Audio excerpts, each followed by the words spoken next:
মাত্র কয়েক মাসের ব্যবধানে আবারও খুলে দেওয়া হলো কিশোরগঞ্জের ঐতিহাসিক পাগলা মসজিদের দানবাক্স খুলতেই বেরিয়ে এলো একের পর এক টাকার বস্তা, মোট 43 বস্তা ভর্তি টাকা, বিদেশি মুদ্রা এবং স্বর্ণালঙ্কার। ধারণা করা হচ্ছে এবার ভেঙে যেতে পারে আগের সব রেকর্ড।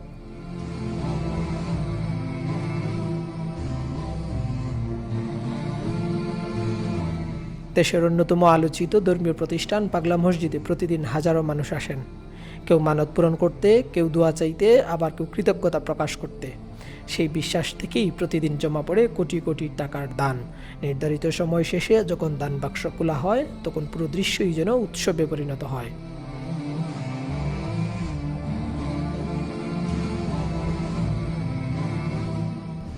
ভোর থেকেই প্রশাসনের কর্মকর্তা, ব্যাংকের প্রতিনিধি সহ শতাধিক কর্মী উপস্থিত হন। কঠোর নিরাপত্তার মধ্য দিয়ে একে একে খোলা হয় দান বাক্সগুলো। এরপর শুরু হয় টাকা বের করার কাজ। মেঝ জুড়ে ছড়িয়ে পড়ে বিভিন্ন মূল্যমানের নোট, কয়েন, বিদেশি মুদ্রা এবং স্বর্ণালঙ্কার। এরপর সেগুলো আলাদা করে বস্তায় ভরে নিয়ে যাওয়া হয় গণনার জন্য। দীর্ঘ সময় ধরে শতাধিক ব্যক্তি একসঙ্গে টাকার হিসাব করতে থাকেন। প্রতিটি নোট আলাদা করে গোনা হচ্ছে, যাচাই করা হচ্ছে বিদেশি মুদ্রা ও মূল্যবান সামগ্রীও। এবার বিদেশ থেকেও মানুষ টাকা পাঠিয়ে থাকেন।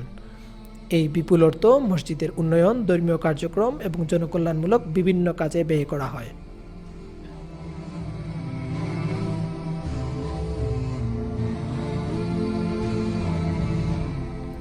এখন সবার অপেক্ষা, শেষ পর্যন্ত দান বাক্সে কত টাকা পাওয়া যায়। সত্যিই কি ভাঙবে আগের সব record? Desk news, the Sylhet.